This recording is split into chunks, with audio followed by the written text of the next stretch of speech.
अस्सलाम वालेकुम। इस वीडियो में हम बात करेंगे फिजियोलॉजिकल चेंजेस ऑफ प्रेगनेंसी की। अब फिजियोलॉजिकल चेंजेस ऑफ प्रेगनेंसी कुछ जनरल नॉलेज हमें पता होनी चाहिए कि ड्यूरिंग प्रेगनेंसी अब सिंस फीमेल ने एक क्या कहते हैं उसके अंदर बच्चा पैदा होना होता है, एक फीटस ने ग्रो करना होता है, तो एज रिजल्ट जो ओवरऑल जितने भी ऑर्गन्स हैं, जितने भी सिस्टम्स हैं, उन सब का साइज़ जो है वो भी इंक्रीज़ हो रहा होगा एंड जो इन सब की वेस्कुलरिटी है वो सब भी इंक्रीज़ करी होती है। तो ये वाला चैप्टर मुझे मेरा ख्याल से यूजली ये BCQ के लिए इंपॉर्टेंट है, तो हम पढ़ लेते हैं। सबसे पहले अगर हम हीमोडायनामिक्स में अगर हम वॉल्यूम की बात करें तो जो फ्लूइड होती है, फ्लूइड ज़्यादा रिटेन होता है, फ्लूइड रिटेंशन ज़्यादा बढ़ जाती है। वो इसलिए बढ़ जाती है क्योंकि एक तो सोडियम ज़्यादा रिटेन होने लग जाता है, 3 to 4 millimoles per day retain होता है। प्लाज्मा ऑस्मोलैरिटी डिक्रीज़ करने लग जाती है by 10 milliosmoles per kilogram. Thirst threshold decrease होने लग जाती है एंड जो प्लाज्मा ऑनकोटिक प्रेशर है यानी जो सीरम एल्ब्यूमिन के लेवल्स हैं वो भी डिक्रीज़ करने लग जाते हैं। फ्लूइड रिटेंशन के उन्होंने कॉन्सिक्वेंसेज यही बताए हैं कि अब सिंस फ्लूइड बढ़ रहा है, फ्लूइडिटी ज़्यादा हो रही है बॉडी के अंदर, तो उसकी वजह से क्या हो रहा है कि जो हीमोग्लोबिन की कॉन्सेंट्रेशन है वो भी फॉल करेगी, जो हीमेटोक्रिट का लेवल है वो भी कम होगा। सीरम एल्ब्यूमिन एज मैंने बता दिया पहले कि जो प्लाज्मा ऑनकोटिक प्रेशर है वो कम हो रहा है, जिसकी वजह से इसका यही मतलब है कि जो एल्ब्यूमिन की कॉन्सेंट्रेशन है वो भी डिक्रीज़ करी, क्योंकि जो फ्लूइड है फ्लूइड ज़्यादा बढ़ रहा है। जो सेल वाला कंपार्टमेंट है वो आपका क्या कहते हैं वो इतना नहीं बढ़ा, फ्लूइड वाला कंपार्टमेंट ज़्यादा बढ़ रहा है। अभी मैं आगे ब्लड में बताऊँगा कि जो प्लाज्मा का कंपार्टमेंट है वो ज़्यादा क्या कहते हैं बढ़ रहा होता है। स्ट्रोक वॉल्यूम जो है एंड जो रीनल ब्लड फ्लो जो है ये दोनों इंक्रीज़ करेंगी। अगर हम ब्लड पे बात करें तो मैं एज आई स्टेटेड बिफोर कि जो प्लाज्मा वॉल्यूम है वो इंक्रीज़ कर रही होगी, रेड ब्लड सेल मैस भी इंक्रीज़ करेगा, लेकिन जो रेट होगा ना प्लाज्मा वॉल्यूम का, प्लाज्मा वॉल्यूम के मैस के इंक्रीज़ का as compare to red blood cell का मैस वो ज़्यादा होगा। कि एज ए रिजल्ट प्रेगनेंसी में एक स्टेट आती है which is known as physiological anaemia of pregnancy. That physiological anaemia of pregnancy is basically के सिंस जो हमारा प्लाज्मा का वॉल्यूम है वो कंपेयर टू आरबीसी का मैस बहुत ज़्यादा इंक्रीज़ कर रहा है। एज ए रिजल्ट जो फ्लूइड लेवल है वो ज़्यादा इंक्रीज़ कर रहा है। रेड ब्लड सेल वाला जो मैस है, जो सेल वाला कंपार्टमेंट है वो कम स्पीड से इंक्रीज़ कर रहा है। एज रिजल्ट ज़्यादा फ्लूइडिटी आ रही है। जब फ्लूइडिटी ज़्यादा आ रही है तो उसकी वजह से एक रिलेटिव हीमोडाइल्यूशन की स्टेट आ रही है and that state basically results in the physiological anaemia of pregnancy, जिसकी वजह से ड्यूरिंग द फर्स्ट ट्राइमेस्टर जो आयरन के सप्लीमेंट्स होते हैं वो ज़्यादा रिक्वायर्ड होते हैं फीमेल्स को। कि हीमेटोलॉजिकल चेंजेस उन्होंने यही बताया हुआ जो हमको याद रखनी होगी कि एक तो रेड सेल काउंट डिक्रीज़ हो जाएगा, हीमोग्लोबिन डिक्रीज़ कर जाएगी, हीमेटोक्रिट लेवल भी कम हो जाएगा एंड जो प्लाज्मा फोलेट होती है वो भी डिक्रीज़ कर जाती है। जो वाइट सेल काउंट होता है लाइक योर क्या कहते हैं पॉलीमॉर्फो न्यूक्लियर ल्यूकोसाइट्स वो इंक्रीज़ करते हैं, ESR इंक्रीज़ करता है एंड जो फाइब्रिनोजन है वो इंक्रीज़ करता है। बस ये 3 चीज़ें इंक्रीज़ में याद रखनी होंगी, ये 4 चीज़ें डिक्रीज़ में। एंड हमें पता है कि जो प्रेगनेंसी की स्टेट होती है उसको हम हाइपरकोगुलेबल स्टेट कहते हैं, क्योंकि उसमें जो क्लॉटिंग फैक्टर्स होते हैं वो भी बढ़ चुके होते हैं। अब इसका एडवांटेज ये कि it decreases the risk of postpartum haemorrhage, लेकिन इसका डिसएडवांटेज ये कि it increases the risk of thromboembolism. अगर हम सिस्टेमिक वाइज चेंजेस की बात करें तो अगर हम कार्डियोवैस्कुलर चेंजेस की बात करें तो हार्ट पे क्या फ़र्क पड़ता है, जो विद इन फर्स्ट 12 वीक्स हमें नज़र आ जाता है। हार्ट रेट इंक्रीज़ करता है by 10 to 20%, stroke volume increase कर जाती है 10% एंड वी नो कि cardiac output is basically the क्या कहते हैं multiplication of heart rate and stroke volume. As a result cardiac output भी इंक्रीज़ कर जाता है बाय 30 to 50%। जो मीन आर्टीरियल प्रेशर होता है वो डिक्रीज़ करता है बाय 10% एंड जो पेरिफेरल वेस्कुलर रेजिस्टेंस होती है वो भी डिक्रीज़ कर जाती है बाय 30 to 40%। एंड आगे उन्होंने यही बताया हुआ है कि जो कार्डिक आउटपुट है वो इंक्रीज़ क्यों करते हैं, कि एक तो हमें पता चल गया कि जो प्लाज्मा की वॉल्यूम है, जो कि हमने पीछे बात कर ली, फ्लूइड ज़्यादा रिटेन हो रहा है, प्लाज्मा की वॉल्यूम बढ़ रही है, उसकी वजह से प्रीलोड बढ़ रहा है। दूसरा अभी हमने ऊपर देखा कि जो पेरिफेरल वेस्कुलर रेजिस्टेंस है वो कम हो रही है, as a result afterload भी कम हो रहा है एंड हार्ट रेट भी बढ़ रहा होता है। तो इन 3 चीज़ों की वजह से भी क्या होता है, जो आपका कार्डिक आउटपुट होता है वो इंक्रीज़ करता रहता है। अब एक चीज़ होती है, एक फिनोमेना होता है पोस्टीरियर हाइपोटेंशन सिंड्रोम।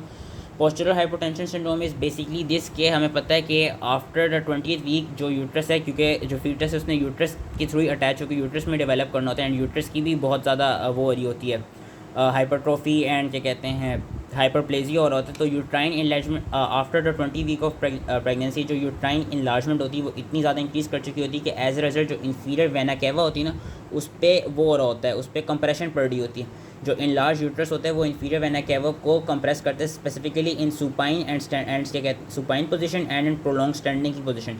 तो posterior hypotension syndrome is basically the hypotension which is caused by the inferior vena cava compression by the gravid uterus after lying supine or prolonged standing, and इसकी management यही है कि we should roll over the patient onto the left lateral position। Labour में हम अलग से बात करेंगे, लेबर में भी ये याद रखना है कि अब ड्यूरिंग लेबर एक क्या कहते हैं फीमेल ने एक फीटस को बेसिकली अपनी बॉडी से निकालना होता है, तो उसमें भी जो कार्डिक आउटपुट ओवरऑल जो कार्डिक आउटपुट होता है वो इंक्रीज़ कर चुका होता है। इस टेबल में ये मेरा ख्याल से स्टैट्स याद रखने की ज़रूरत नहीं, लेकिन ये लेबर के 3 स्टेजेस होते हैं, उन 3 स्टेजेस में डिफरेंट स्टेज पे ही बताया हुआ है कि ओवरऑल कार्डिक आउटपुट करता है कि इंक्रीज़ हो जाता है। हार्ट साउंड्स की बात करें तो सिंस अगेन कार्डिक आउटपुट बढ़ रहा है, जो S1 और S2 होती हैं उनकी जो आवाज़ होती है वो फर्दर ज़्यादा लाउड हो जाती हैं माइट्रल एंड ट्राइकस्पिड कंपोनेंट में स्प्लिटिंग बढ़ जाती है, एस शी भी लाउड हो जाती है, एंड इन सम केसेस जो एस फोर्थ हार्ट साउंड है वो भी डेवलप कर जाती है। मर्मर्स की अगर हम बात करें तो सिस्टोलिक मर्मर्स भी हमको 95% केसेस में मिलते हैं, एंड ट्रांजिएंट डायस्टोलिक मर्मर्स भी मिलते हैं 20% केसेस में, एंड 10% केसेस में ये मिलता है कि both systolic and diastolic both murmurs हमको मिल रहे होते हैं due to increase mammary blood flow के। जो मेमोरी ग्लैंड्स होते हैं, जो ब्रेस्ट होती है, वहाँ पे अगेन इंक्रीज वेस्कुलैरिटी हुई होती है, तो उसकी वजह से होता है कि हमको वहाँ पे दोनों तरह का मर्मर मिल सकता है। ब्लड प्रेशर चेंजेस की बात करें तो सिंस वी क्या कहते हैं, हमने पीछे भी पढ़ा कि वेस्कुलर पेरिफेरल वेस्कुलर रेजिस्टेंस जो है वो डिक्रीज़ हो रही होती है। एज अ रिजल्ट जो ब्लड प्रेशर में स्पेसिफिकली जो डायस्टोलिक ब्लड प्रेशर होता है ना, वो ड्यूरिंग द मिड प्रेगनेंसी वो डिक्रीज़ कर जाता है by 10 to 20 millimetres of mercury.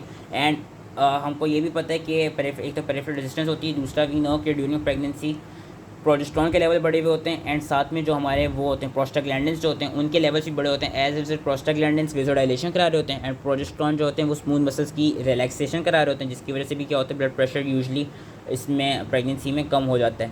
क्या कहते हैं, blood pressure is lowest during the supine position and it is highest during a seated position. क्या कहते हैं, जो मैटरनल पोजीशन होती है वो भी ब्लड प्रेशर को चेंज कर सकती है। रेस्पिरेटरी चेंजेस की बात करें तो जो सिर्फ टाइडल वॉल्यूम होगी वो इंक्रीज़ करेगी, बाकी vital capacity, functional residual capacity decrease कर जाती है। ब्रीदिंग यूजली डायफ्रैग्मेटिक होती है। एंड अगर हम ABGs की बात करें अपने तो उसमें से partial pressure of carbon dioxide decrease करता है, partial pressure of oxygen increase कर जाता है क्योंकि अगेन ब्रीदिंग डिमांड बढ़ गई है। pH यूजली स्टेबल रहता है, एंड बाइकार्बोनेट की एक्सक्रीशन जो है वो फर्दर इंक्रीज़ हो जाती है। अगर हम यूरिनरी सिस्टम में बात करें तो बहुत एनाटॉमिक एंड फिजियोलॉजिकल चेंजेस में जो एनाटॉमिक चेंजेस हैं, किडनीज जो होती हैं उनका साइज़ बढ़ जाता है, जो रीनल पेल्विस है उसका साइज़ बढ़ जाता है, जिसकी वजह से हाइड्रोनेफ्रोसिस हो सकती है। यूरेटर्स फर्दर डायलेट कर जाते हैं। अब यूरेटर्स के डायलेशन की वजह से होता क्या है, यूरिनरी स्टेसिस आ सकता है। यूरिनरी स्टेसिस इसलिए आ सकता है क्योंकि अगर हम इसको इस तरह इमेजिन करेंगे, अगर कोई ऐसा पाइप है जिसकी ओपनिंग छोटी है तो वहाँ ज़्यादा प्रेशर, ज़्यादा स्पीड से पानी गुजरेगा कंपेयर टू ऐसा पाइप जिसकी क्या कहते हैं जो जिसका साइज़ बड़ा हो, तो उसमें से जो पानी निकलता है वो स्लोली निकलता है। तो इसलिए अब यहाँ पे क्या हुआ, जो यूरेटर्स हैं वो डायलेट कर गए। जब यूरेटर्स डायलेट करेंगे तो जो यूरिन है, यूरिन अपनी क्या कहते हैं नॉर्मल फ्लो में नहीं जाएगा, ज़रा कम स्पीड से जाएगा, जिसकी वजह से यूरिनरी स्टेसिस होता है। एंड यूरिनरी स्टेसिस की वजह से क्या हो सकता है कि देयर इज़ अ रिस्क या देयर इज़ अ चांस के क्या कहते हैं pregnant women is predisposed on having ascending urinary tract infections. ये थी एनाटॉमिकल चेंजेस। एंड जो फिजियोलॉजिकल चेंजेस वही हैं कि वीनो के कार्डिक आउटपुट बढ़ चुका है, इसकी वजह से ब्लड फ्लो बढ़ जाती है किडनीज़ के लेवल तक, GFR बढ़ जाता है, और plasma creatinine, urea and urate के लेवल जो है वो रिड्यूस हो जाते हैं, एंड क्या कहते हैं ब्लड फ्लो बढ़ जाती है। एंड इसकी वजह से ये देर इज़ अ चांस कि कभी कभी फीमेल्स को जेस्टेशनल हाइपरटेंशन भी हो जाती है, अगेन ड्यू टू क्या कहते हैं increase cardiac output. Alimentary system और स्किन की अगर बात करें तो एलिमेंट्री सिस्टम में बात कर लेते हैं। एलिमेंट्री सिस्टम में ऑलमोस्ट सब चीज़ें डिक्रीज़ कर रही होती हैं। जो इसोफेगियल स्फिंक्टर है उसकी टोन डिक्रीज़ कर जाती है। एज ए रिजल्ट उसमें पेशेंट को रिफ्लक्स इसोफेजाइटिस हो सकता है कि पेशेंट हार्ट बर्न की कंप्लेन के साथ आ सकती है। गैस्ट्रिक मोटिलिटी डिक्रीज़ हो जाती है, जिसकी वजह से गैस्ट्रिक एम्प्टिंग भी डिले होती है। गैस्ट्रिक एसिड की सिक्रीशन डिक्रीज़ कर जाती है। जो स्मॉल बाउल की मोटिलिटी है वो फर्दर डिक्रीज़ कर जाती है, क्योंकि वी नो के हाँ प्रोजेस्टेरॉन बढ़े हुए हैं एंड प्रोस्टाग्लैंडिन्स जो हैं वो कुछ बढ़े हुए हैं, जिसकी वजह से स्मूथ मसल्स की रिलैक्सेशन हो रही है। एंड लार्ज बाउल की जो मोटिलिटी वो भी फर्दर डिक्रीज़ कर जाती है। जब लार्ज बाउल की मोटिलिटी डिक्रीज़ करेगी उसकी वजह से कॉन्स्टिपेशन होती है, एंड स्मॉल बाउल की मोटिलिटी जो है वो डिक्रीज़ तो होती है, लेकिन ये चीज़ याद रखनी कि जो न्यूट्रिएंट एब्जॉर्प्शन है ना दैट वुड रिमेन अनचेंज। सिर्फ आयरन की एब्जॉर्प्शन इंक्रीज़ होती है क्योंकि आयरन की ज़्यादा रिक्वायरमेंट हो जाती है, बाकी जितने भी न्यूट्रिएंट्स हैं उनकी एब्जॉर्प्शन नॉर्मली हो रही होती है। एंड लार्ज बाउल में यही है कि since the motility of large bowel is decrease it can result in constipation. और कॉन्स्टिपेशन की उन्होंने यही वजहें बताएंगी कि एक तो वाटर की एब्जॉर्प्शन बढ़ रही है, फ्लूइड रिटेंशन हो रही है, सोडियम की एब्जॉर्प्शन भी बढ़ रही है, मैकेनिकल ऑब्स्ट्रक्शन भी हो रही है एनलार्जिंग फीटस से, दूसरा स्मूथ मसल रिलैक्सेशन हो रही है प्रोजेस्टेरॉन से। स्किन में क्या चेंजेस आती हैं, फीमेल में स्ट्रेच मार्क्स आने लग जाती हैं जिनको हम स्ट्राया ग्रेविडेरम कहते हैं, पाल्मर एरिथमा एंड स्पाइडर एंजियोमेटा भी बन सकते हैं। एंड उनमें क्या कहते हैं मेलेनोसाइट स्टिमुलेटिंग हार्मोन्स के लेवल बढ़ जाते हैं, जिसकी वजह से फीमेल की स्किन में ज़्यादा पिगमेंटेशन होने लग जाती है। 3 तरह के डिफरेंट पिगमेंट्स होते हैं या पिगमेंटेड ये पैटर्न्स होते हैं जो कि फीमेल में हमको मिल सकते हैं, लाइक लीनिया नाइग्रा, मेलास्मा और pigmented naevi. Genital tract and breast की अगर हम बात करें तो जेनेटल ट्रैक्ट में यूट्रस वीनो के सबसे जो इंपॉर्टेंट चीज़ है, सबसे इंपॉर्टेंट चीज़ ग्रो करेगी, that is uterus 10 fold increase आते हैं उसके वेट में, again due to hyperplasia and hypertrophy of the myometrial cells which are the smooth muscle cells present in uterus due to the effect of high levels of estradiol and progesterone. Muscle hypertrophy can occur up to the 20th weeks. Uterine blood flow भी increase कर जाती है, and जो uterine arteries हैं उनमें भी hypertrophy होने लग जाती है, specifically during the first half of pregnancy. Cervix की बात करें, सर्विक्स भी फर्दर स्वोलन हो जाता है एंड सॉफ्टर हो जाता है, again due to the effect of these 2 hormones. Estradiol जो होता है it further stimulates the growth of the columnar epithelium cells in your endocervical canal which can become visible on the ectocervix and that क्या कहते हैं that thing is called ectropion. Bluish discolouration हो जाती है cervix की again due to increase vascularity and जो collagens हैं वो एट टर्न डिक्रीज करने लग जाती हैं ताकि फिर जो है डायलिटेशन जो है वो ईजिली हो सके। वजाइना के लेवल पर बात करें अगेन इंक्रीज वेस्कुलरिटी हो जाती है, एपिथेलियम उसका फर्दर थिक हो जाता है और वजाइना के लेवल पे जो ग्लाइकोजन की सिंथेसिस है वो भी बढ़ जाती है। वी नो के जो वजाइना होता है वहाँ पे नॉर्मल एक फ्लोरा प्रेजेंट होता है, तो वहाँ पे नॉर्मल लैक्टोबैसिलस का फ्लोरा प्रेजेंट होता है। इंक्रीज ग्लाइकोजन सिंथेसिस हो रही है, इंक्रीज ग्लाइकोजन सिंथेसिस की वजह से होता है क्या है कि जो लैक्टोबैसिलाई होते हैं they convert this increase glycogen to your lactic acid. Lactic acid it further lowers the vaginal pH, जिसकी वजह से एक प्रोटेक्टिव फंक्शन मिलता है कि जो एसिडिक जब कंडीशन बन जाती है so that lower pH that acidic condition it basically protects against any ascending infection या any ascending ये कहते हैं any ascending infection of the genital tract। Breast पे बात करें, ब्रेस्ट का भी ना हो कि ब्रेस्ट भी फर्दर स्वॉलन होती हैं, उनका भी साइज़ बढ़ता है, उनमें जो लैक्टिफरस डक्ट्स हैं वो इंक्रीज़ कर जाते हैं ड्यू टू एस्ट्रोजन एंड जो एल्वियोला हैं उनके भी लेवल वो भी इंक्रीज़ कर जाती हैं due to the effect of progesterone and human placental lactogen. अलग से उन्होंने लैक्टेशन का ये बताया हुआ है कि जो प्रोलैक्टिन है which is secreted from anterior pituitary it stimulates the milk production, whereas oxytocin which is secreted from posterior pituitary it stimulates the milk ejection and जो सकलिंग होती है after birth Suckling of the baby it further stimulates the prolactin and oxytocin की release. Lactation doesn't ओकर during pregnancy because जो prolactin का effect होता है during pregnancy that is blocked by the peripheral action of oestrogen. Lastly हम बात करते हैं एंडोक्रिन जो हमारे एंडोक्रिन फंक्शंस होते हैं एंडोक्राइन चेंजेस की। एंडोक्राइन चेंजेस में भी एक है जो पिट्यूटरी ग्लैंड है उसका भी साइज़ बढ़ता है, प्रोलैक्टिन लेवल्स बढ़ जाते हैं, ACTH लेवल्स जो प्लाज्मा के होते हैं वो भी फर्दर इंक्रीज़ कर जाते हैं। एक शीहैन सिंड्रोम होता है, शीहैन सिंड्रोम हमने पढ़ा था कि आफ्टर बर्थ उसके हमने पैथो में फर्दर पढ़ा था कि जो एंटीरियर पिट्यूटरी ग्लैंड होता है उसकी वेस्कुलरिटी इतनी नहीं बढ़ती है as compare to posterior pituitary gland. तो होता क्या है कि there is postpartum ischaemic necrosis of the anterior pituitary gland which results from a hypotensive shock from severe postpartum haemorrhage.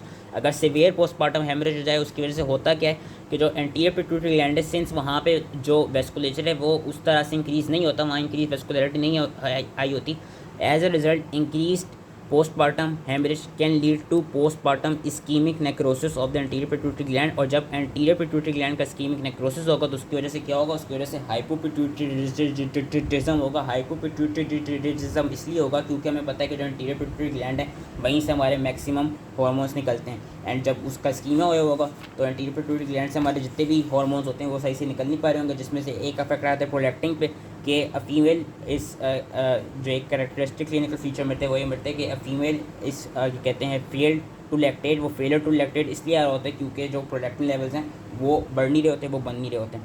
Thyroid पे इतना अफेक्ट नहीं आता, थायराइड पे भी वैसे ही उसका साइज़ बढ़ जाता है, उसकी वेस्कुलरिटी बढ़ जाती है एंड ये कि जो आयोडीन है उसकी डेफिशिएंसी होने लग जाती है क्योंकि renal clearance of iodine increase हुई होती है, जिसकी वजह से भी क्या होता है कि थायराइड के जो साइज़ है वो थोड़ा बढ़ सकता है। थायराइड प्रोफाइल पे हमें इतनी चेंजेस नहीं मिलती हैं, TSH के लेवल्स भी ऑलमोस्ट अनचेंज ही होते हैं, free T3 and free T4 के लेवल्स भी ऑलमोस्ट अनचेंज ही होते हैं, तो ये इतना याद करने की ज़रूरत नहीं है। एड्रीनल ग्लैंड्स पर अगर हम आए, एड्रीनल ग्लैंड्स में भी मेन चीज़ याद रखनी कि जो कॉर्टिसोल बाइंडिंग ग्लोबुलिन है विच बाउंड्स द कॉर्टिसोल वो इंक्रीज़ कर जाता है एंड ये भी याद रखना है कि जो हमारी कॉर्टिकोस्टेरॉइड की कॉन्सेंट्रेशन है वो इंक्रीज़ कर चुकी होती है।